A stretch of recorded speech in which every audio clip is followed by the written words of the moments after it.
ரிஷப ராசிக்கார அன்பர்களே, இந்த ரிஷப ராசிக்காரர்கள் அப்படின்னாலே இவர்கள் ரொம்ப பொறுமைசாலிங்க. பொறுமைசாலினா எப்படின்னா, இவர்களுடைய வாழ்க்கையில இவங்க சுத்தி இருக்கவங்க வேணுக்கனையே இவர்களை உசுப்பேத்தி விட்டு, வேணுக்கனையே சில விஷயங்களை செய்யக்கூடாத சில விஷயங்களை செய்ய வச்சு, மற்றவங்க முன்னாடி அவமானப்படுத்தியும் மற்றவங்க முன்னாடி அசிங்கப்படுத்தியும் கேவலப்படுத்தக்கூடிய நிலைமையும் இவர்களுடைய வாழ்க்கையில தள்ளி கொண்டு போயிடணும்னு நினைப்பாங்க. ஆனா இந்த ரிஷபராசிக்காரர்கள் என்னன்னா, சில தடவைகள்ல இவங்களை அறியாமலேயே மற்றவங்க தூண்டுதலினுடைய பேரால சில தவறுகளை செஞ்சிருக்காங்க, இல்லைன்னு சொல்ல முடியாது. ஆனா இப்போ இருக்கக்கூடிய நிலைமையில இவர்களை என்னதான் நீங்க தூண்டி விட்டாலும் சரிங்க, இவர்கள் எந்த ஒரு இடத்துலையுமே சிக்கிக்கொள்ள மாட்டாங்க. அதுதான் நிஜம். இந்த ரிஷபராசிக்காரர்களுக்கு தெரியும், என்னடா இது மற்றவங்க நம்ம கிட்ட வந்து இவ்வளவு பேசுறாங்க, ஆனா நம்ம அவங்க பேசக்கூடிய விஷயத்துக்கு எதுவுமே ரியாக்ட் பண்ண மாட்டோமே அப்படின்ற எண்ணம் வரும். அதற்கு முக்கியமான காரணம் உங்களுக்கு தெரிஞ்சிருச்சு, நம்மளை யாரும் நம்மளுடைய வாழ்க்கையில நமக்கு நல்லது செய்யறதுக்காக இதெல்லாம் செய்யல, நம்ம கஷ்டப்படணும், அந்த கஷ்டத்துல அவங்க குளிர்காயணுன்றதுக்காக தான் இப்படிப்பட்ட கேவலமான விஷயங்களை சொல்லி நம்மளை உசிப்பேத்தி விடுறாங்கன்றத புரிஞ்சுக்கிட்டு இந்த ரிஷபராசிக்காரர்கள் வாழ்க்கையை வாழ்றாங்கன்னு தாங்க சொல்ல முடியும். ரிஷபராசிக்காருடைய வாழ்க்கையில மனசுல நிறைய கவலைகள் இருக்குதுங்க. முக்கியமா சொல்ல போனா ரிஷபராசினுடைய மிகப்பெரிய பிரச்சனையா இருக்கக்கூடிய ஒரு விஷயம் என்ன தெரியுமாங்க, இவர்களுடைய மனதில் இருக்குது, மனதுக்குள்ள மட்டுமே இருக்குது, யாருக்கிட்டையும் சொல்லவே மாட்டாங்க.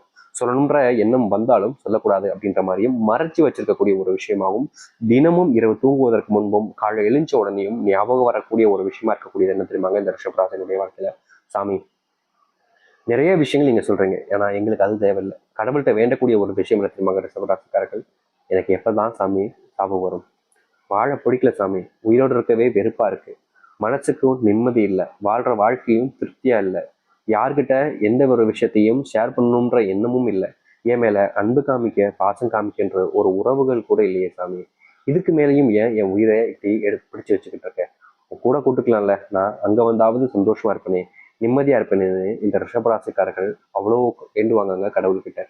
முக்கியமா இப்ப நம்ம கோவிலுக்குலாம் போனோம்னா, நம்ம கோவில் என்னங்க வேண்டும் சொல்லுங்க, யதார்த்தமா எல்லாரும் என்ன வேண்டும், சாமி என்னுடைய வாழ்க்கை நல்லா இருக்கணும், என்னுடைய பிள்ளைகள் நல்லா இருக்கணும், நோய் நொடி இல்லாமல் நல்லா இருக்கணும், என்னுடைய குடும்பத்துல சந்தோஷம் கிடைக்கணும், பண பிரச்சனை இருக்கக்கூடாது, கடன் பிரச்சனை தான் தீர்ந்துடும் சாமி, ஒரு நல்ல வேலை கிடைக்கணும், இது மாதிரிதான் எல்லோருமே வேண்டிப்பாங்க. இதை தவிர்த்து ஒரு சில நபர்கள் தான் மற்றவங்களுடைய வாழ்க்கையில சந்தோஷம் கிடைக்கணும், யாருன்று தெரியாதவங்க அவங்ககிட்ட வந்து வேண்டாங்கன்னா அவங்களுக்கு தேவையானதை பண்ணி கொடுங்க, 1% மக்கள் மட்டுமே தான் அப்படி இருப்பாங்க.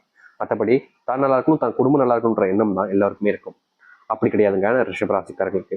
ரிஷபராசிக்காரர்களுக்கு தன்னை பத்தி வேண்டதோட அடுத்தவங்க மேல அதிகமான அக்கறை கட்சி வேண்டுவாங்க. ஆனா யார் மேல இவங்க அக்கறை காமிச்சு யார் மேல பாசம் வச்சு வேண்டாங்களோ, இந்த ரிஷபராசினுடைய வாழ்க்கையில அவர்களுடைய வேண்டுதலுக்கு எதிராக தாங்க நடந்துச்சு. அதனாலதான் இப்போ இந்த ரிஷபராசிக்காரர்கள் என்ன தெரியுமாங்க வேண்டுறாங்க, சாமி எனக்கு சாவு எப்போ வரும், சீக்கிரமா கொடுங்க, நான் என்னோட சாவை பார்த்துட்டு நான் உங்ககிட்ட வந்துடுறேன் அப்படின்ற மாதிரிதான் இந்த ரிஷபராசிக்காரர்கள் மனசுக்குள்ள கவலைகளோடு அத்தனை கவலைகளோடு வாழ்ந்துகிட்டு இருக்காங்கன்னு சொல்லணும். யாராச்சும் கடவுள்ல போய் எனக்கு சாவணும்னு கேட்பாங்க, ஆனா இவங்க கேட்பாங்க. காரணம், அந்த அளவுக்கு மனசுல கொடுமைகளையும் கவலைகளையும் வச்சுக்கிட்டு இருக்காங்க. ஆனா உங்களுக்கு தெரியாத ஒரு விஷயம், அந்த கடவுளுடைய அனுகிரகம்ன்றது உங்களுக்கு இப்பதாங்க கிடைக்குது. அதாவது சொல்ல போனா இது நாள் வரைக்கும் நீங்க கடவுள்கிட்ட கேட்டீங்க பார்த்தீங்களா, அந்த ஒரு விஷயம் உங்களுக்கு நடக்காது. நீங்க இறந்து போகணும் செத்தணும் அது நடக்கவே நடக்காது. அதற்கு மாறாக இதற்கு முன்பு வாழ்க்கையில நீங்க இது நடக்கணும் அது நடக்கணும்னு ஆசைப்பட்டீங்க பார்த்தீங்களா, அது எல்லாமே நடக்கக்கூடிய சாத்தியங்கள் என்பது உங்களுடைய வாழ்க்கையில அமைய போகுது. அந்த கடவுளுடைய ஆசீர்வாதத்துல இந்த ரிஷபராசிக்காரர்கள் வாழ்க்கையில மிகப்பெரிய முன்னேற்றத்தையும் மாற்றத்தையும் பார்க்க போகிறார்கள்.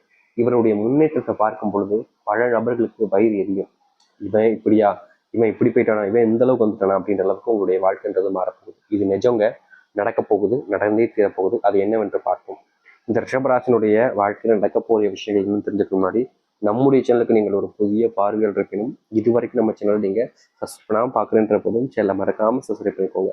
பக்கத்தில் இருக்கக்கூடிய பெல் ஐக்கானை கிளிக் பண்ணிக்கோங்க. அப்பதான் நம்ம போடக்கூடிய அனைத்து தகவல்களும்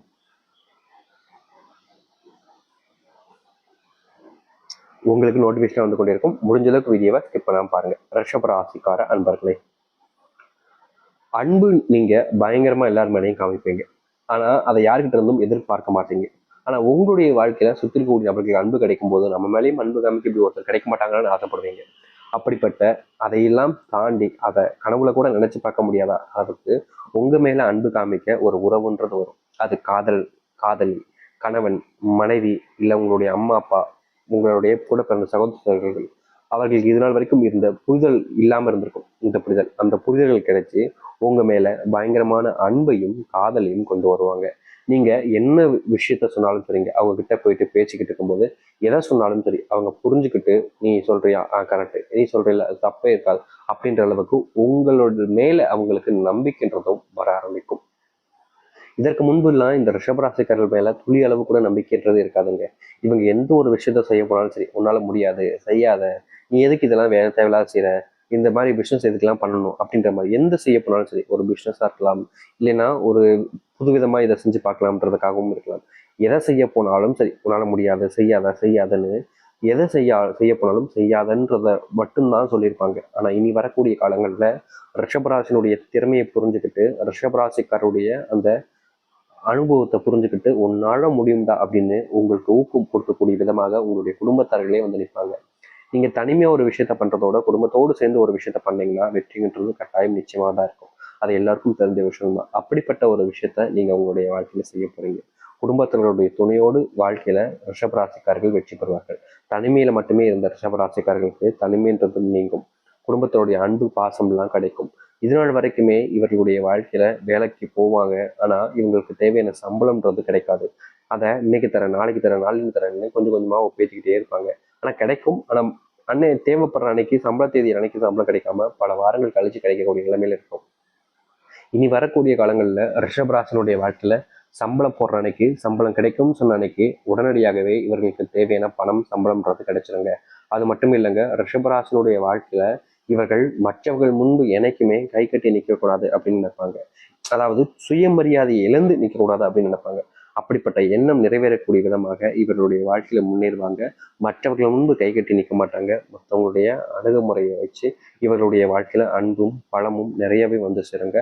பணப்பிரச்சனைகள் நீங்கக்கூடிய ஒரு வாழ்க்கையாக இனி வரக்கூடிய காலங்களில் இந்த ரிஷபராசிக்காரர்களுக்கு இருக்கும். இவர்களுடைய வாழ்க்கையில சின்ன வயசுல இருந்தே பணப்பிரச்சனை பண கஷ்டத்திலேயே நிறையவே வாழ்ந்திருப்பாங்க, பார்த்துருப்பாங்க. ஒரு நாள் சாப்பிட்னா கூட பணம் இருக்கும் போதும் ஹோட்டலில் சாப்பிடலாமா அப்படின்ற அளவுக்கு யோசிக்கக்கூடிய அளவில் யோசிப்பாங்க. காரணம், இவங்களுடைய வீட்டில் செல்வம் என்றது இருந்தாலும் இல்லை செல்வம் இல்லைனாலும் சரிங்க, தான் செலவு பண்ணக்கூடிய ஒவ்வொரு பணத்துக்கும் யோசிச்சு செலவு பண்ணக்கூடிய நபர்கள் தான் இந்த ரிஷபராசிக்காரர்கள். இப்படிப்பட்ட ரிஷபராசினுடைய வாழ்க்கையில இனி அந்த செல்வ பிரச்சனைகள், செல்வ கஷ்டங்கள், கடன் பிரச்சனைகள் இருந்தாலும் அது அனைத்துமே முழுவதுமாக நீங்கி மற்றவர்கள் முன்னிலையில் ஒரு உயர்ந்த நபராகவும், மற்றவர்களுடைய முன்னிலையில் இப்படிப்பட்ட ஒரு ஆளாப்பா அப்படின்னு கேட்கக்கூடிய விதத்துல இவர்கள் வாழ்க்கையில சந்தோஷத்தையும் மகிழ்ச்சியும் கொண்ட நபராக மாறப்போகிறார்கள் இந்த ரிஷபராசிக்காரர்கள். ரிஷபராசினுடைய மனசுல எப்பவுமே இருக்கக்கூடிய ஒரு கேள்வி என்ன தெரியுமாங்க? சாமி, எனக்கு சாமி நான் ஒரு சொந்த வீடு கட்டுவேன். சொந்த வீடுன்றது இல்லாம என்னுடைய சகோதரிகள் முன்பும் சரி, என்னுடைய குடும்பத்தார்கள் முன்பும் சரி, என்னுடைய வாழ்க்கையில நான் ரொம்ப கஷ்டப்படுறேன். அவங்கெல்லாம் சந்தோஷமா தான் இருக்காங்க. என்னுடைய குடும்பத்தார்களிடமிருந்து சொத்தோ இல்லை பணமோ இல்லை ஏதோ ஒரு விஷயத்துல எனக்கு எதுவுமே கிடைக்கல சாமி. எல்லாமே அவங்க எடுத்துக்கிட்டு என்ன ஒரு அனாதை போலையும் ஒரு ஒரு ஒரு ஒரு கேவலமான ஒரு நபரா பாக்குற மாதிரி பார்த்து என்ன அமைச்சிட்டாங்க. இப்ப வரைக்கும் நான் வேலைக்கு போறேன், நான் வீடு கட்ட முடியுன்ற ஒரு ஆதங்கம் இருந்துச்சுல, அதையெல்லாம் நீங்கக்கூடிய விதமாக சொந்தமா ஒரு வீடு கட்டி, யார் யாரெல்லாம் உங்களிடம் பணம் இல்லை, செல்வாக்கு இல்லை, சொந்தமா வீடு இல்லைன்னு ஒதுக்குனார்களோ அவர்களே தேடி வரக்கூடிய அளவுல இந்த ரிஷபராசிக்காரர்கள் வாழ்க்கையில மிகப்பெரிய ஒரு வீட்டை கட்டி அதுல கூடிய காலங்களாக இருக்க போகுது இந்த வரக்கூடிய காலங்கள்ல. அது மட்டும் இல்லைங்க, ரிஷபராசினுடைய வாழ்க்கையில மிகப்பெரிய பிரச்சனை என்னது, வாடகை வீட்டுல இருந்து வேற வாடகை வீட்டுக்கு மாறலாமா, இந்த வேலையில இருந்து வேற வேலைக்கு மாறலாமான்ற கேள்வி இருக்கும். இந்த சூழ்நிலைகள்ல அது உங்களுக்கு கொஞ்சம் சாதகமா அமையலைங்க. ஆனா வருகின்ற காலங்கள்ல உங்களுக்கு ஏற்றதாக மாறக்கூடிய சூழ்நிலைன்றது அமையும். அதுல கவலைப்பட வேண்டிய அவசியமே இல்லைங்க. உடல் சார்ந்த நோய் உபாதைகள் என்பது இந்த காலகட்டங்களில் ரிஷபராசிக்காரர்களுக்கும் குடும்பத்தார்களுக்கும் கொஞ்சம் அதிகமாக இருப்பதால செல்வத்தை கொஞ்சம் சேமிச்சு வச்சு உடல் சார்ந்த நோய்களுக்கு தேவையான நேரங்களில் அதை பயன்படுத்திக்கிறதுன்றது ரொம்ப நல்லதுங்க. நீங்க செல்வம் பணம் அதிகமாக இருக்கின்றதுக்காக செலவு பண்ணிடலாம், இல்லை வேற ஏதாச்சும் ஒரு இன்வெஸ்ட்மெண்ட் பண்ணலாம் அப்படின்னு செலவு பண்ண பார்ப்பீங்க. ஆனா இந்த காலகட்டங்களில் கொஞ்சம் பணத்தை சேமிச்சு வச்சுப்பதுங்கிறது நல்லது. ஏன்னா தேவைப்படக்கூடிய கடன்களில் பயன்படுத்துவதற்கென்ற செல்வம் இல்லைன்னா கடனாக கேட்கக்கூடிய நிலைமைக்கு தள்ளப்படுவீங்க. அப்படி கேட்கும் போது உங்களுடைய வாழ்க்கையில பல அவமானங்களையும் சந்திக்க வேண்டிய நிலைமையாக இருக்கும். அதனால முடிஞ்ச அளவுக்கு இனி வரக்கூடிய காலங்கள்ல இந்த சில விஷயங்களை தவிர்த்துப்பதுங்கிறது ரிஷபராசிக்காரர்களுக்கு ரொம்பவே நல்லதுங்க. இனி உங்களுடைய வாழ்க்கையில நீங்க ஆயுசுக்கும் பண கஷ்டமே இல்லாமல் இருப்பதற்கு முடிஞ்ச அளவுக்கு பணத்தை எப்படி சேமிக்கலாம், எந்த அளவுக்கு சேமிக்கலாம்ன்றத தெரிஞ்சுக்கிட்டு செய்ய பாருங்க. பிள்ளைகளுக்கு தேவையான படிப்புகளை நீங்க கொடுப்பதற்கான சூழ்நிலைகள் கிடைக்கும். முக்கியமா பிள்ளைகளுக்கு புதுமணி ட்ரெஸ் எடுத்து கொடுப்பது, பொருட்கள் எடுத்து கொடுப்பது, சுப நிகழ்ச்சிகள் சென்று மகிழ்ச்சியாக இருப்பதுன்ற போன்ற பல விஷயங்கள் ரிஷபராசினுடைய வாழ்க்கையில் நடக்க போகுது. இனி எந்த ஒரு விஷயத்தை நினைச்சும் நீங்க பயப்பட வேண்டாம். எந்த ஒரு விஷயத்துக்காகவும் நீங்க நினைச்சுக்கிட்டு கவலைப்பட்டுக்கிட்டு துன்பப்பட்டு கண்ணீர் விட்டுக்கிட்டு இருக்க வேண்டாம்.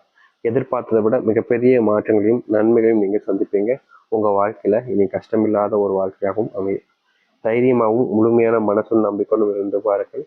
கட்டாயம் நல்லதே நடக்கும். நம்பிக்கையோடு இருந்து வாருங்கள். நல்லதே நடக்கட்டும்.